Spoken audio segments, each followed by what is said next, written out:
प्रभु यीशु मसीह के नाम में आप सभी को जय मसीह की। मेरा जो आज का पहला टॉपिक है वो है चैलेंजेस। चैलेंजेस हमारे जीवन में बहुत सारी चुनौतियाँ आती हैं, बहुत ही सारे चैलेंजेस आते हैं।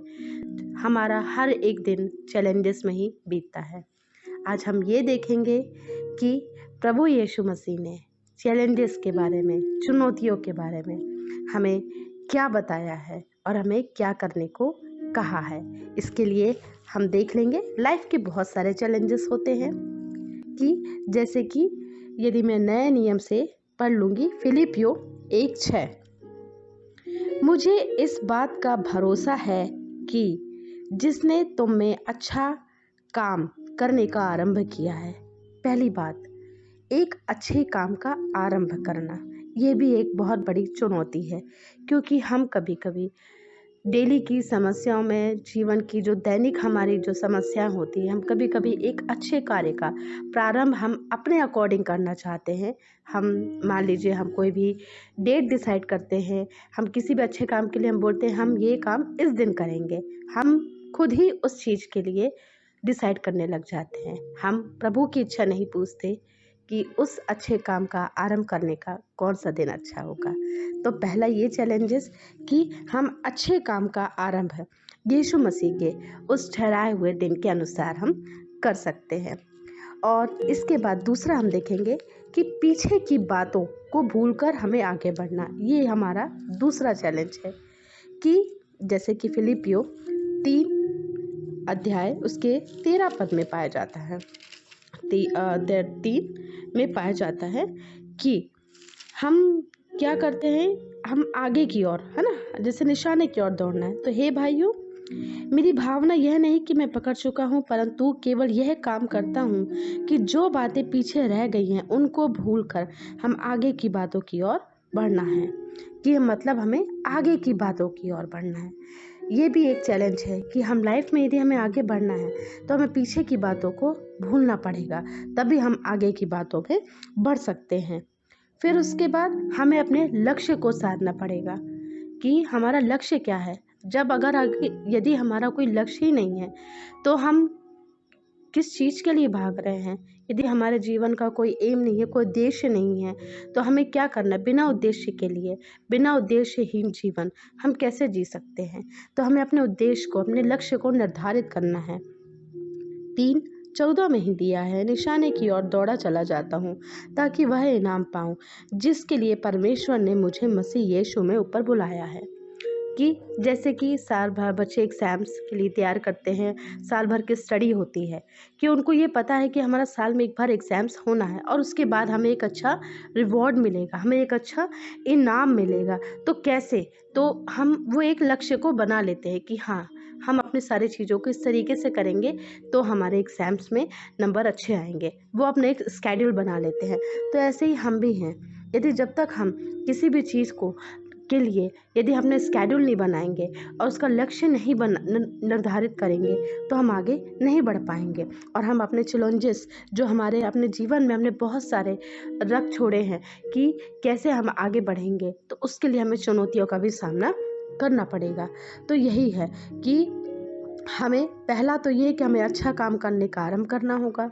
दूसरा ये कि हमें पीछे की बातों को भूलकर हमें आगे बढ़ना होगा। और तीसरा ये कि लक्ष्य भी हमें निर्धारित करना पड़ेगा। और चौथी बात ये कि जो प्रभु यीशु मसीह ने हमें बताई है प्रेरितों के काम, जो कि 10:36 में पाया जाता है कि हमें शांति का सुसमाचार सुनाना है। सुसमाचार मतलब सारी वो अच्छी बातें कि जो सबको एक सही मार्ग प्रदर्शित करें, हर एक व्यक्ति को उसके, और ऐसी बातें कि जो उसके मन को शांति दे और उसको संतावना दें, उसको आगे बढ़ने के लिए प्रेरित करें। मतलब है कि हर एक व्यक्ति को मोटिवेशन की बहुत ज़रूरत होती है।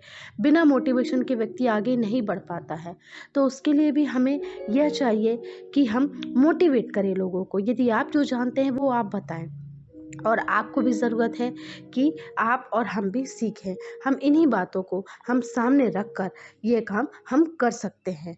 ठीक है, तो पहली बात है हमें अच्छे काम का आरंभ करना। दूसरा है पीछे की बातों को भूलकर हमें आगे बढ़ना। तीसरा है लक्ष्य को निर्धारित करना और चौथा है शांति का सुसमाचार सुनाना। मतलब सारी वो अच्छी बातें, लेकिन यह होगा कैसे?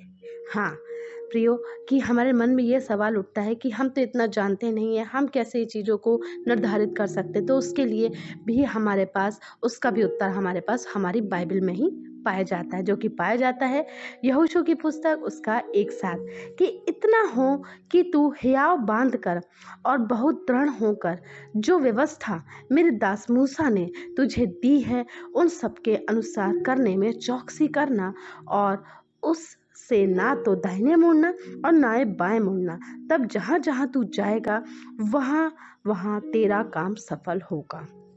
तो बस हमें ये हियाव बांध कर चलना है, हमें आगे की ओर चलना है कि मूसा की व्यवस्था की जो पुस्तक है, जो बोला गया है कि ये तेरे चित्त से उतरने ना पाए। हाँ, कि इसको ऐसा धारण कर, इसको ऐसा पढ़ कि यहाँ की परमेश्वर वचन है। परमेश्वर क्या है? वचन है। तो वचन की ही यदि हम स्टडी करेंगे, मतलब है कि हमने परमेश्वर की स्टडी करना आरंभ कर दिया है, तो वो हमें परमेश्वर हमें बताता जाएगा कि हमें क्या करना है। अपने आप हमारे वो सारे चैलेंजेस पूरे होते जाएंगे, हमारे लाइफ के कुछ अचीवमेंट्स भी हमें प्राप्त होते जाएंगे।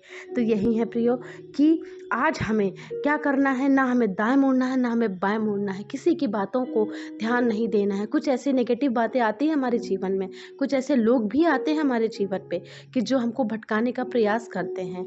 कैसे? छोटी छोटी चीज़ों के द्वारा, छोटी छोटी बातों के द्वारा। कि तो हमें क्या करना है? उनको टोटल अवॉइड करना है, क्योंकि यदि हम या तो हम प्रभु के साथ संगति बता सकते हैं या तो उनके साथ, तो कुछ ना कुछ तो ऐसा होगा कि हमें कुछ रिश्तेदारों को भी छोड़ना पड़ेगा, हमारे कुछ प्रिय मित्रों को भी छोड़ना पड़ेगा। यदि हमें प्रभु का साथ चाहिए तो हमें बहुत सारी चीज़ों को हमें छोड़ना पड़ेगा। तो यही है कि हमें प्रभु के साथ बने रहना है, तब हम अपनी सारी जो हमारी चैलेंजेस हैं, फिर अपने आप हमारा मेल मिलाप वो व्यक्ति भी हमारे जैसा हो जाएगा।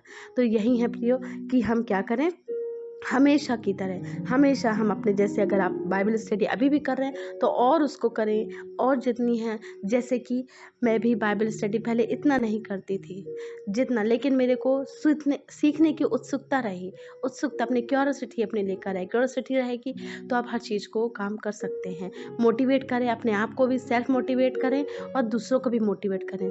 सबको पॉजिटिविटी के लिए ही बताया जाए कि वो हमेशा पॉजिटिव होकर सारे काम करें। यदि अगर आप कोई भी नेगेटिव बात सुनते हैं तो उसको अवॉइड करें, उन लोगों को अवॉइड करें कि हाँ, कि जिस रास्ते अगर आपको जाना नहीं उस रास्ते के लिए सोचना नहीं। बस वही है प्रियो। तो आज का वचन यही है कि शायद आपको ये वचन से बहुत ही आशीष मिले सुनने में, और मेरे बोलने पे आप सभी को आशीष मिले। प्रभु यीशु मसीह के नाम पे जय मसीह की।